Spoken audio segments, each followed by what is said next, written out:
Acabou-se, pois, o muro, aos 25 de Elul e 52 dias.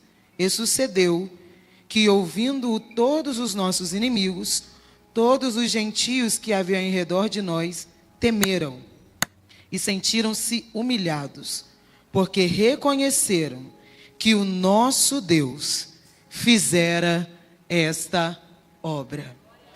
Eu vou repetir o de número 16, tá? E sucedeu que, ouvindo todos os nossos inimigos, todos os gentios que havia em redor de nós, temeram e sentiram-se humilhados, porque reconheceram que o nosso Deus fizera esta obra. Você que acredite nisso, pode dar um glória a Deus? Pode assentar em nome de Jesus. Eu vim aqui nessa noite para declarar que ninguém vai desistir da obra antes dela ser concluída, que a reconstrução vai acontecer e que o dono da obra te dará forças para começar e terminar a boa obra que Ele entregou nas nossas mãos, porque o nome dEle é poder, o nome dEle é cura, o nome dEle é paz, é Ele que desata todos os nós, é Ele quem joga por terra qualquer tipo de barreira, é Ele quem faz cair em retirada todos os nossos inimigos, e eles terão que declarar que a obra aconteceu, porque o Senhor fez isso. Eu estou dizendo de famílias restauradas, igreja restaurada, casamento restaurado, relacionamento entre pais e filhos restaurados, porque a mão do Senhor fizer, irmão, onde faça essa obra. O nome dEle é poder, o nome dEle é cura, o nome dEle é paz. Vou contextualizar muito rápido, tá? Nós bem sabemos como foi o início da liderança do povo de Deus. Logo após os patriarcas Abraão, Isaac e Jacó, o povo de Deus começou a ser liderado também por juízes. O último juiz e também profeta, a saber o nome dele, Samuel, foi surpreendido pelo povo com um pedido de um rei. Um rei é levantado sobre o povo, nós bem sabemos o nome dele, Saul, logo após Saul, Davi, logo após Davi, Salomão e assim sucessivamente. O reino se divide e o povo de Deus se entrega à idolatria, se entrega ao pecado, se entrega à prostituição. E Deus começa a levantar profetas para divertir o povo. A palavra na boca dos profetas era: abandonem o pecado e volte para Deus. E havia uma advertência: caso vocês não voltem, o Senhor vai permitir que nós sejamos levados cativos pelos nossos inimigos. O povo de Deus não dá ouvido, a Babilônia agora sitia Jerusalém e leva o povo de Deus cativo. Só que ainda no cativeiro da Babilônia, Deus continua falando através da vida dos profetas. Alguns deles profetizaram por muito tempo, Ezequiel e Jeremias. E a palavra de Deus na boca de Jeremias era a seguinte: se vocês se arrependerem e voltarem ao Senhor, Deus vai permitir com que nós voltemos a Jerusalém. Porque quando Babilônia cercou Jerusalém e levou o povo de Deus como cativo, Babilônia destruiu Jerusalém, derrubou os muros, queimou as portas e levou o povo como escravo. Agora Deus estava trazendo uma esperança para o povo: voltem para mim e vocês vão voltar a Jerusalém. Só que a Jerusalém que o povo tinha deixado não era a mesma que foi construída. Jerusalém agora estava em ruínas. O ambiente onde Deus manifestava a glória dele tinha sido destruído. Só que ainda havia uma esperança, porque Deus tomava a boca dos profetas para falar ao povo: é só voltar para a posição que não deveriam ter saído, que vocês vão retornar a Jerusalém. E ainda mais, além de retornar, havia uma reconstrução a ser concluída dentro de Jerusalém. Agora, o povo é surpreendido, porque Deus toca no coração de um homem, o rei, chamado Ciro. E ele permite com que parcela do povo volte para Jerusalém. E é levantado um líder nessa volta a Jerusalém. E o nome dele era Zorobabel. Zorobabel, ele foi enviado para Jerusalém para edificar novamente o templo e erguer novamente o altar. Jerusalém estava destruída. E agora a reconstrução começa de dentro para fora. Não é de fora para dentro. Jerusalém poderia ter começado a ser reconstruída pelos muros, mas não. Jerusalém começou a ser reconstruída pelo templo e pelo altar. Porque Deus entendia, já que o povo vai voltar a Jerusalém, eles precisam voltar às primícias da adoração. Então Zorobabel é levantado para ajudar o povo a voltar a adorar, a voltar a louvar, a voltar a sacrificar, a voltar a orar. É Deus trazendo neste tempo Zorobabel, como eu e você, com a incumbência e responsabilidade de fazer a adoração voltar de novo a Jerusalém. Eu estou falando de gente que vai na contramão do mundo e vai ensinar para as nossas crianças, para os nossos adolescentes e para os nossos jovens o que é adoração. Porque eu louvo a Deus não pelo que Ele faz, mas por quem Ele é. Ainda que Ele não faça nada, eu permaneço em débito com Ele por causa do sacrifício na cruz. Eu estou falando de gente que está doente, mas está adorando, está desempregado, mas está adorando, está com luta em casa, mas está adorando. Deus levantou você nesse tempo, Zorobabel, para trazer a adoração de volta a Jerusalém. Passa-se aproximadamente 60 anos e um novo rei estava reinando na Pérsia. O nome dele era Xerxes. E ele permite que a outra remessa do povo voltasse a Jerusalém. E ele levanta também um homem para liderar esse retorno. E o nome dele era Esdras. Esdras era um estudioso da Torá. Além dele ler a Bíblia, se fosse nos dias de hoje, né? Ele também ensinava ao povo sobre a palavra. Então agora, Deus está permitindo que Esdras volte a Jerusalém para trazer a lei de volta ao coração do povo. Porque Deus bem sabe que no ambiente onde há oração, onde há adoração, onde há louvor, não pode faltar a palavra. Porque o louvor, ele nos alegra, ele nos impulsiona, ele nos dá esperança. Mas é a palavra que te dá estrutura para quando o vento soprar você não cair. É a palavra que te dá estrutura para não ser levado por qualquer vento de doutrina. Então Deus está levantando Esdras nesse tempo de reconstrução para dizer: tem louvor, tem adoração, tem oração, tem sacrifício, mas ainda tem palavra. É gente que faz devocional, é gente que dá aula de escola dominical, é gente que tem primazia na palavra e sabe que é ela quem edifica a vida do crente. Palavra. Então perceba que a reconstrução de Jerusalém, ela começa com adoração, com oração, com louvor e com palavra. Só que Jerusalém estava sem muros e sem portas. Uma cidade sem muro é uma cidade aberta para qualquer tipo de inimigo entrar a hora que quer. É uma cidade sem defesa. Era como se o povo estivesse dizendo: nós estamos orando, louvando, adorando e lendo a Bíblia, mas nós não sabemos transitar nos ambientes espirituais para levantar muros e Satanás não entrar e destruir de novo o que nós estamos reconstruindo. Então agora nós vamos ver Xerxes dentro do palácio com um copeiro chamado Neemias, que estava servindo ao rei, e pergunta a Ananias quando ele chega: como é que está o povo que conseguiu voltar do cativeiro em Jerusalém?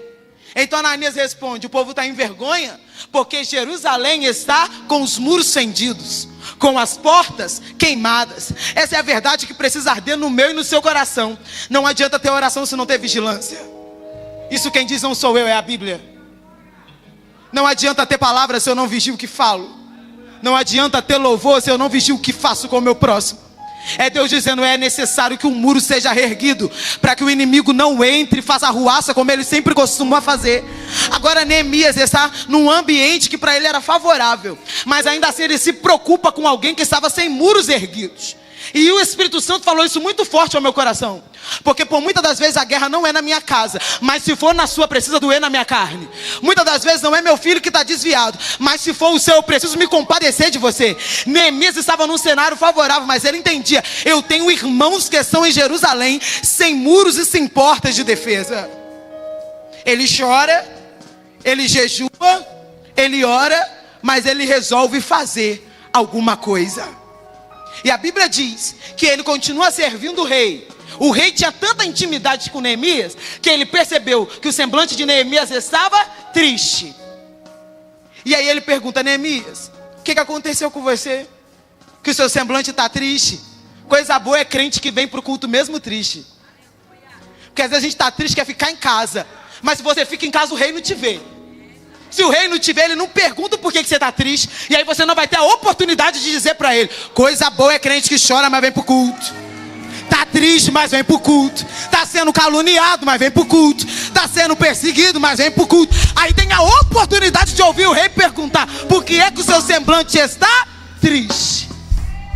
Aí Neemias responde: a minha terra, aonde está o sepulcro dos meus pais, eu estou em vergonha porque está sem muro e sem porta. Aí o rei pergunta: Neemias, o que você quer que eu faça por você? E Neemias corajoso diz: me envia para reconstruir.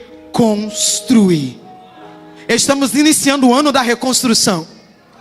Deus trará um avivamento tão poderoso sobre nós, a ponto de nós termos coragem de dizer ao Senhor: me envia a reconstruir. É construir de novo, é colocar no lugar o que foi tirado, é consertar o que foi destruído por outra pessoa. Ah, meu Deus do céu, se eu fosse você, eu já levantava a mão, porque Deus está dando autoridade, poder e legalidade para a igreja reconstruir tudo aquilo que o inimigo tudo aquilo que o inimigo destruiu. Me envia para reconstruir. E aí o rei pergunta: quanto tempo vai durar sua viagem? Porque quando o líder ele é inteligente, ele não gosta de ver gente boa longe muito tempo. Ele disse para o rei o período que ia durar a viagem. Aí o rei disse: Neemias, pode ir.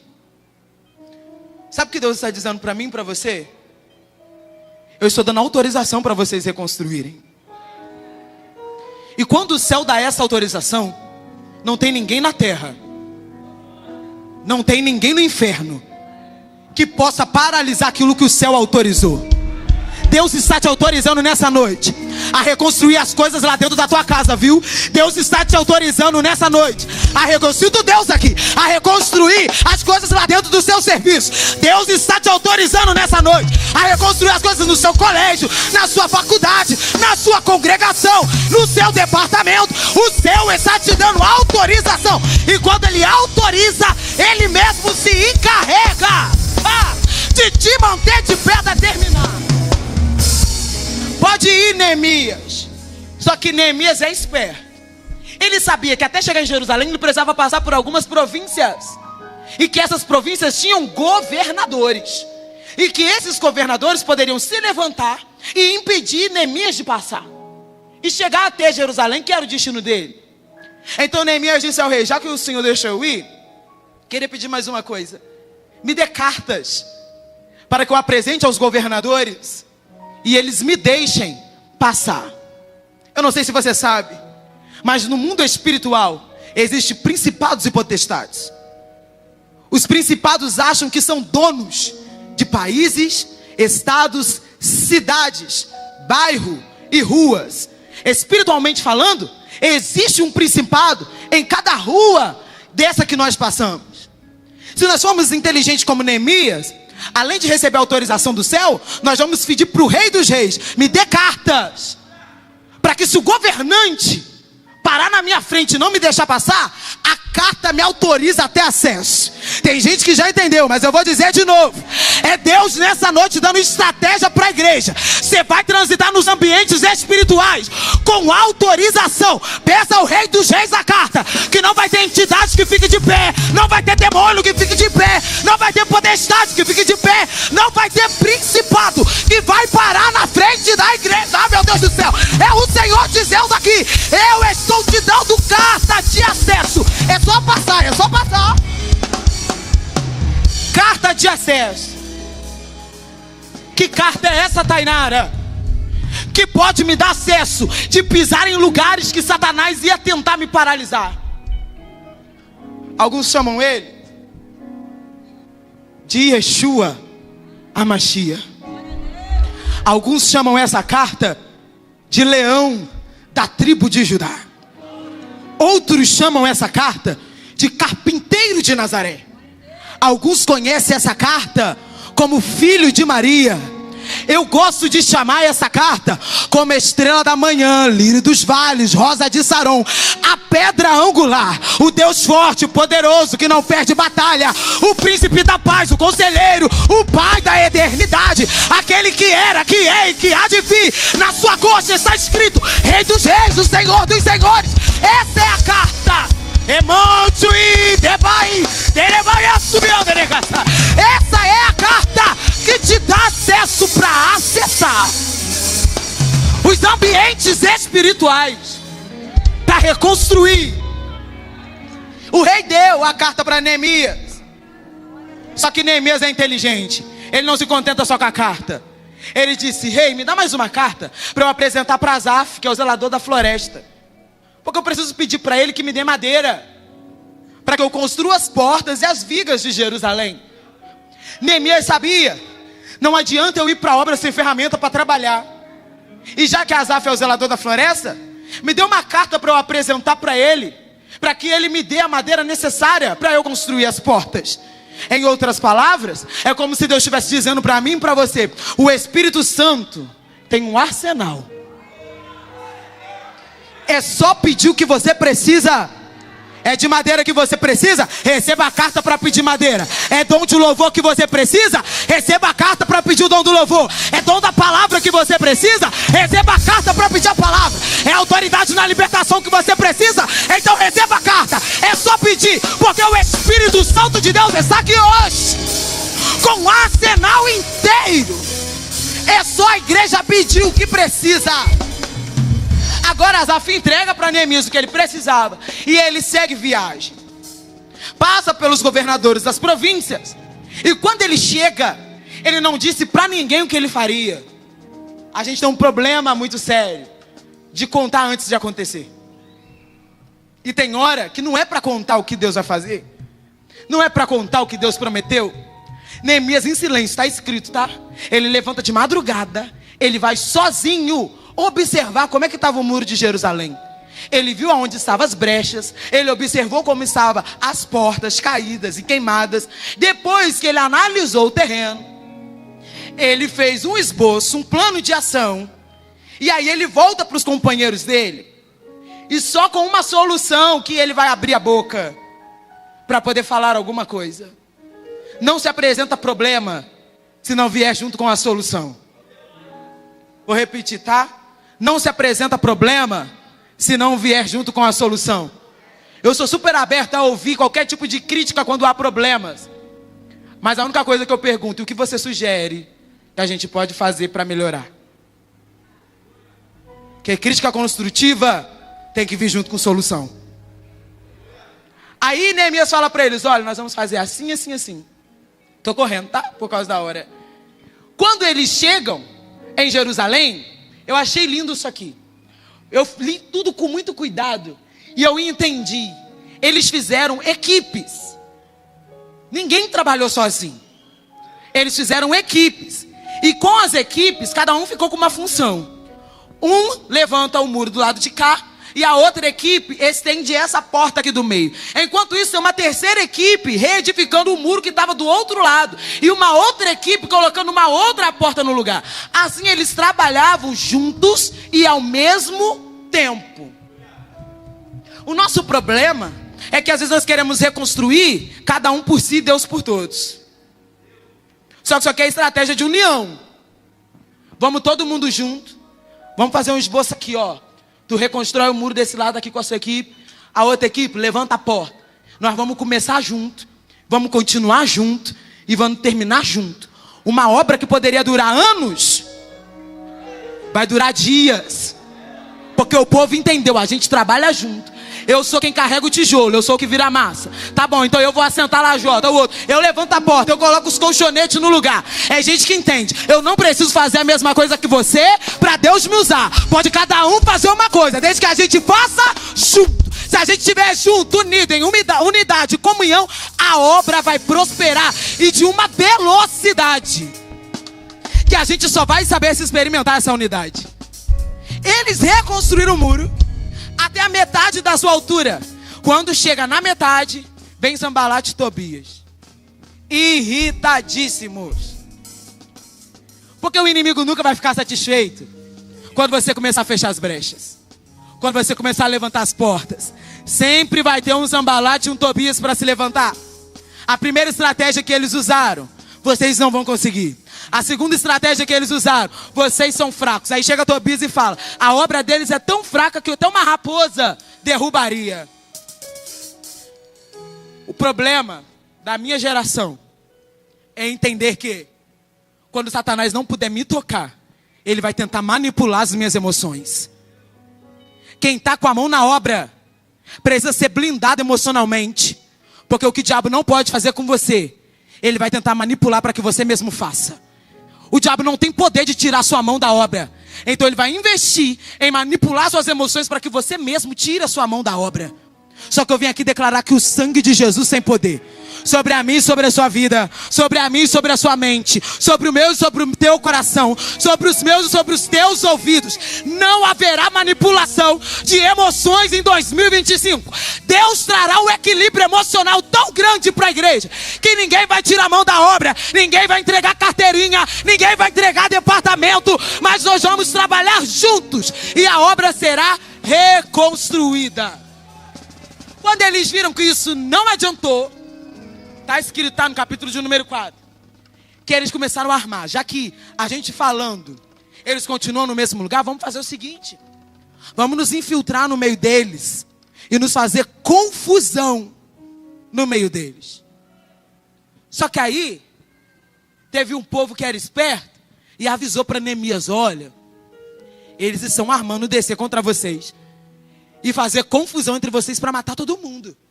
Aí sabe o que Neemias fez? Proclamou uma oração. Vamos orar. E tem mais. Colocou guardas dia e noite para proteger ele e o povo. O diabo tem das suas artimanhas de tentar colocar confusão no nosso meio. Porque enquanto a gente se distrai com a confusão, a mão sai da obra. Quando a gente se distrai em tentar nos matar, a mão sai da obra. Só que como tinha um povo para avisar Neemias, sempre tem alguém que Deus usa para te avisar. Conhece não? Vou te lembrar. As irmãs do círculo de oração. As do coque, geralmente. Que vem na nossa direção, a gente já fica tremendo. Só dela caminhar.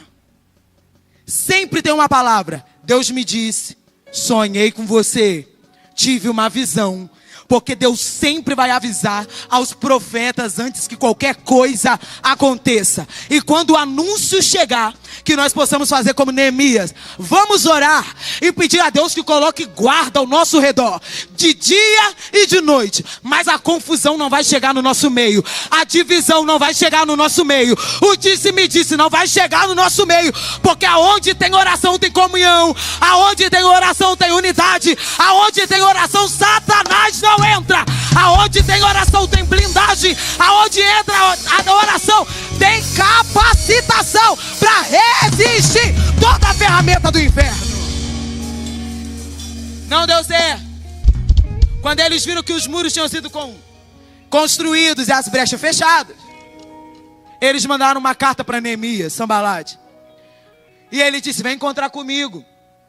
Porque estão dizendo que você vai se rebelar contra o rei. Se não tentam manipular suas emoções e não conseguem. Se tentam trazer confusão para o nosso meio e não conseguem. O segundo passo do inimigo é levantar calúnias e difamações. E só quem já foi alvo disso sabe como dói. Só que nós precisamos ser como Neemias. A resposta foi, estou fazendo uma grande obra. Não posso descer. Tainara, estão falando de você, estou fazendo uma grande obra. Não posso descer. Mas disseram que você não fez direito. Estou fazendo uma grande obra. Eu não posso descer. Mas disseram que você é rebelde. Estou fazendo uma grande obra. E eu não posso descer. Aí vem um profeta mentiroso e diz, vão te matar. E ele disse, eu estou fazendo uma grande obra. De modo que eu não posso descer. É Deus dizendo para a igreja, não há tempo de distração. Não é para se justificar, não é para discutir. É para continuar orando e com a mão na obra. Estamos fazendo uma grande obra. De modo que não poderemos descer. Se Deus te chamou para ministrar dança, então dança. Se Deus te chamou para ministrar a palavra, então ministra a palavra. Se Deus te chamou para liderar, então lidere. Estamos fazendo uma grande obra, de modo que não poderemos descer. Até que eles viram os muros erguidos. E os próprios inimigos ficaram envergonhados. e humilhados. E começaram a declarar: só deu certo porque foi o Senhor quem fez esta obra. Eu termino aqui com uma profecia. E a profecia é: 2025 é seu ano. A tua família receberá tanto de Deus. A tua casa receberá tanto de Deus. A tua congregação receberá tanto de Deus. O teu departamento receberá tanto de Deus. As tuas finanças receberão tanto de Deus, que os inimigos vão testemunhar: foi a mão do Senhor quem concretizou essa obra. Foi a mão do Senhor quem concretizou essa obra. Foi a mão do Senhor quem concretizou essa obra. Você que acredita nisso, aplauda Jesus. Olá, eu sou o pastor Alex Pires, sou vice-presidente da Catedral das Assembleias de Deus, Ministério de Madureira, aqui em Volta Redonda. E nós queremos agradecer você que ficou conosco até o final desse vídeo. Certifique-se que você se inscreveu em nosso canal, para que você possa receber mais vídeos como esse para abençoar a sua vida. E também queremos fazer um agradecimento em especial a você, ofertante, contribuinte de missões, que você possa continuar nos ajudando a expandir o reino de Deus. Para esses dias, nós precisamos de patrocinadores fiéis para que vidas venham ser salvas. E por isso nós estamos contando com você, com a sua contribuição. Venha fazer parte dessa linda obra, aonde temos alcançado vidas em várias partes do Brasil e do mundo. Venha ser um contribuinte de missões. A sua oferta fará toda a diferença e a cada dia estaremos crescendo o reino de Deus.